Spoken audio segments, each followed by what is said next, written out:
suppose this question really asks the Minister if he will revisit a decision that he made very early in his tenure, wherein he decided that the guidance counselling role would move from being an ex-quota position to being a position within the overall teacher allocation, thereby effectively reducing the pupil-teacher ratio in schools, and also, I think, limiting the subject choice that is available in many schools throughout the country. With my contention that that decision has had a detrimental effect in our schools and on our students, particularly our most vulnerable students, and I'm asking the Minister if he'll reconsider the matter. Minister. We don't intend to revise the changes made in Budget 2012, whereby guidance provision is now provided from within the overall staffing allocation of the school. This gives schools themselves greater autonomy to determine how they deploy their own teaching resources across the competing needs of the school.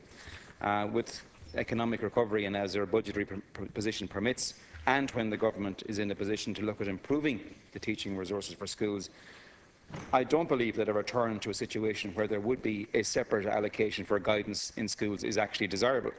The principal and the leadership of the school should have their own distinct and unique discretion on how teachers are deployed for certain purposes. Furthermore, a separate allocation creates a false demarcation and creates an impression that supporting students through guidance and counselling is exclusively dependent on guidance counsellors. Guidance and counselling is a whole school responsibility, with guidance counsellors playing their part within an overall school team approach. Margaret, Deputy Fearghaíl. Rarely I'm appalled in this House, but I'm appalled by the Minister's response. One realises the seriousness of the economic difficulties that we face. One appreciates that every minister in government is challenged to deal with that particular situation. But for the Minister to say to us that even when situations improve, you won't return and revisit the guidance situation is quite appalling. The reality is that for 40 years in this state, the successive ministers for education have seen to it that principals, vice principals and guidance counsellors have been ex quota. The reality is that our students need more guidance today than they have at any period in the past because of the plethora of social difficulties and problems that confront them, and because of the challenges that exist in terms of progression to third level. I would have said initially that this was a sleight of hand on the part of the Department of Education, but it would appear from the Minister's response that far from it being a sleight of hand, it's a deliberate policy that is to the detriment of students. Thank you, Deputy Minister. The Deputy may be aware that the initial policy idea around mainstreaming guidance and sharing responsibility for guidance across the whole teaching community in any school originally came from principals themselves. Since September 2012, guidance provision is being organised by school management from within the staffing schedule allocation. There is every reason to expect, as our country's economic situation improves, we will see, hopefully, extra teaching resources being made available to schools.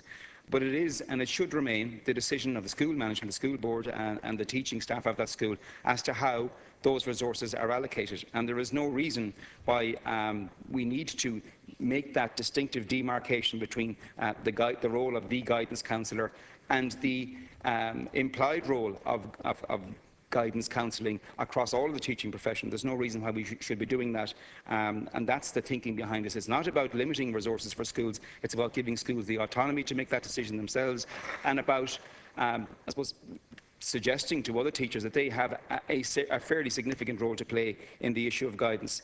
And that guidance can take place in a formal classroom setting, outside of the classroom setting, and for certain pupils within the school who perhaps are experiencing certain difficulties, there can be and there should be a one-to-one service available. Thank you, Just finally, in relation to schools that are subject to significant challenges, the Department helps to shelter the impact for GESH post-primary schools by improving their standard staffing allocations. So all 195 second-level schools in GESH have been given targeted support by a more favourable staffing schedule of 18.25 to 1. This is a 0.75 point reduction compared to the existing PTR of 19 to 1 that applies in non-fee paying second-level schools. Thank you, Minister. Deputy Fearghaíl. Well, Section 9C of the 87 Act places direct responsibility on the Minister and on schools to provide guidance, and I would suggest to you, Minister, that you're not in a position, given what you've said, to honour your commitments to students up and down the length and breadth of the country. I'd suggest that what you're involved in is a process of false economy, and that the costs to your department and the costs to the state in the long term will be far greater as a result of the increased social problems that students will have to contend with. And at third level, because we'll see increased dropouts happening at first and second year, where students failing to have the adequate level of counselling available to them, fail to make the correct choices based on what is suitable for them. That is a real problem, a real difficulty, and what you're engaged in, I would suggest to you, is a false economy. Deputy